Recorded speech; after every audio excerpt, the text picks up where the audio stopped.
sans savoir que en réalité, ce que Dieu n'a pas condamné hier, il n'a pas condamné aujourd'hui. Il connaît tous notre faiblesse. Si Dieu voulait réellement nous empêcher, je vous l'ai dit, si vous voulez réellement nous empêcher de manière parfaite de produire des œuvres charnelles, peut-être de nous donner un corps incorruptible. Lui n'a pas d'effet charnel. Aussi longtemps que vous aurez cette enveloppe charnelle, vous allez devoir accomplir les œuvres de la chair. Quand je mange, c'est charnel. Vous voyez, non? Quand je vais aux toilettes, c'est charnel. Tout ce que je fais, toute activité physique, c'est charnel. Donc, le désir même. Bon, j'ai lu quelques exemples parce que si je veux parler, je suis censé dire beaucoup de mystères. Donc, quand je parle d'un mystère, Dieu peut me donner de toucher un autre point. Donc, ça fait que c'est long. Donc, je suis obligé d'écouter, de résumer. Donc, excusez-moi si dans l'autre vidéo, j'ai eu à dire, bon, ça ne veut pas que je termine. Au fait, moi-même, je voulais vite terminer et je savais qu'il y avait beaucoup de choses à dire. Donc, si je ne fais pas les choses rapidement, vous ne pourrez pas suivre. Voilà. C'est comme je le dis, quand je prêche ou quand je donne des messages, c'est pas forcément tout le monde que je vais atteindre.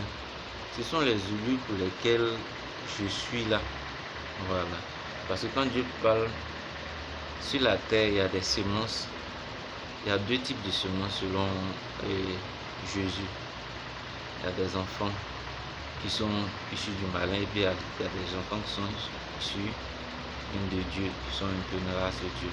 Donc il y a certaines choses, le monde ne peut pas comprendre, mais les élus peuvent comprendre. Et souvent, on a besoin d'échanger, d'apporter. Moi, quand je vais sur le net, il y a des choses, j'apprends aussi des gens. Voilà. C'est-à-dire, vous pouvez me donner une information, il peut me servir dans mes enseignements. Tout comme je peux vous donner une information, je peux vous servir dans l'enseignement.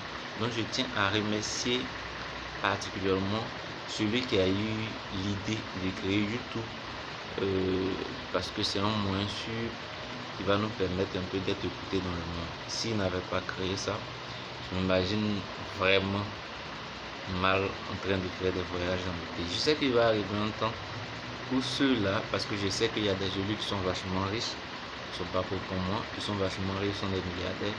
Ceux-là, forcément, à un moment donné, vous allez voir, d'ici 15 petites années, vont chercher les meilleurs dons de la terre pour que ceux-ci soient un peu en vogue et qu'il y ait beaucoup de sauvés.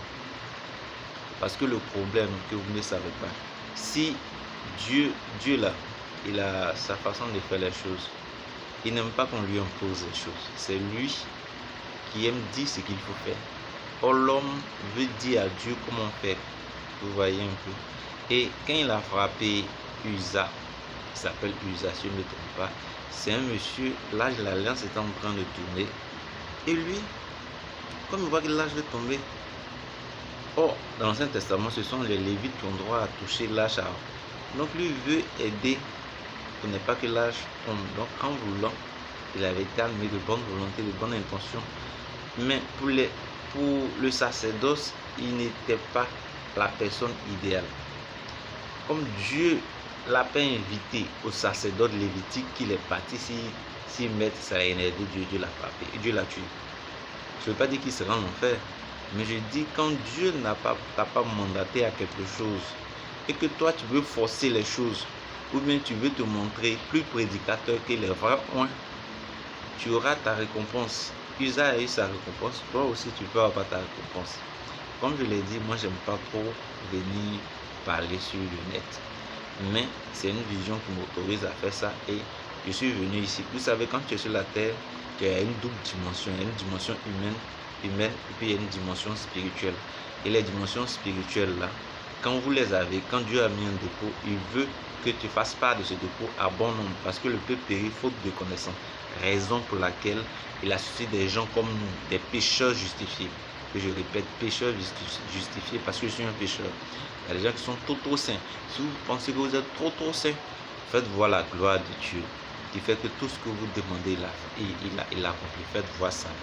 Parce que Jésus dit, parce qu'il est agréable à Dieu, tout ce qu'il demande, le Père lui donne. Donc si vous êtes tout doit vous réussir. Faites briller votre lumière pour que nous aussi on aille vers vous. Mais si vous êtes des pécheurs justifiés comme moi, si vous reconnaissez que vous êtes un pécheur, ne soyez pas prompt à condamner. Parce que la Bible dit dans le livre de, si vous lisez, Paul dit clairement que les hommes spirituels peuvent juger du tout, mais eux-mêmes sont jugés par personne. Voilà. Donc si vous n'êtes pas encore à l'état d'homme spirituel, vous ne pouvez pas juger. Parce qu'il y a certaines choses, si vous le regardez à la lettre ou bien à l'apparence, vous risquez de vous tromper. L'homme spirituel va creuser à travers les choses spirituelles, à travers la voix de Dieu, à travers la pensée de Dieu. Il s'en va même. Et c'est cette pensée de Dieu qui révèle. Et c'est ce que je fais. Or, Jésus a dit, si vous remarquez bien, il a dit, et je cite, il a dit dans un moment donné qu'il causait avec les pharisiens, il dit, si vous savez que je prends plaisir à la miséricorde, vous n'aurez pas condamné des innocents. Allez-y réfléchir. Pour que donc, si Dieu prend plaisir à la miséricorde, pour qu'il manifeste la miséricorde, il faut qu'il y ait des gens qui fautent. Il faut qu'il y ait des gens qui enfin, je ne dis pas ça pour vous condamner, mais je dis ça pour que vous compreniez que si Dieu aime la miséricorde, il faut des actions pour qu'il puisse faire valoir cette miséricorde. S'il n'y a pas de péché, il n'y aura pas de miséricorde. Pourquoi est-ce que Jésus va dire à travers l'apôtre Paul que là où la grâce, où le péché abonde, la grâce surabonde? Parce que Dieu voulait faire valoir sa miséricorde. Donc si vous saviez que Dieu souvent fait certaines choses pour faire valoir sa miséricorde, vous n'allez pas condamner certaines personnes. Vous voyez, non? Vous le verrez dans le péché, mais Dieu sait pourquoi il est ici. Est-ce que vous êtes plus saint que l'apôtre Paul qui a décidé d'être unique, de faire un peu comme Jésus, de ne pas se marier? Mais malgré cette sainteté de vie, malgré qu'il traitait durement son corps, dans 2 Corinthiens, chapitre 12, il montre clairement que Satan lui a infligé une échade. Un ange de Satan est venu mettre quelque chose dans la chair, malgré sa vie de sainteté. Donc c'est par pure grâce. Il dit, il a prié 3 fois le Seigneur et 3 fois Dieu lui a dit, ma grâce te suffit. Donc il est mort avec son truc. C'est-à-dire, il explique, il dit, Dieu a mis cette échelle, l'agent de Satan est venu mettre la chose dans la chair pour ne pas qu'il soit orgueilleux. Donc il avait aussi ses défauts. Ne pensez pas que quand vous allez mener une vie très très sainte, forcément vous serez que vous avez le droit sur tout homme pour les blâmer ou pour les condamner. Vous voyez, non? Dieu peut mettre un bon moment, c'est-à-dire il peut mettre définitivement fin, comment on appelle, aux œuvres charnelles. Et ça, la Bible dit, c'est dans 1 Corinthiens 15, il faut que ce corps corruptible mortel là soit revêtu, voilà, d'un corps incorruptible, la théophanie, et ça va produire le millénium. Et c'est dans notre génération qu'il est censé le faire. C'est le cœur du message, c'est pourquoi je l'ai déjà dit. Maintenant, ce que je suis en train de dire sur les relations, ça importe peu parce qu'au ciel, il n'y aura pas de mariage, il n'y aura pas de sexe là-bas. Peut-être dans le Coran, il y aura des gens qui vont marier des vierges là-bas, mais dans la Bible, quand on sera comme des anges, il n'y aura pas de mariage. C'est pourquoi pour moi, ce sont des faits mineurs. Voilà. Maintenant, comme j'ai à cœur de parler de, comment on appelle là,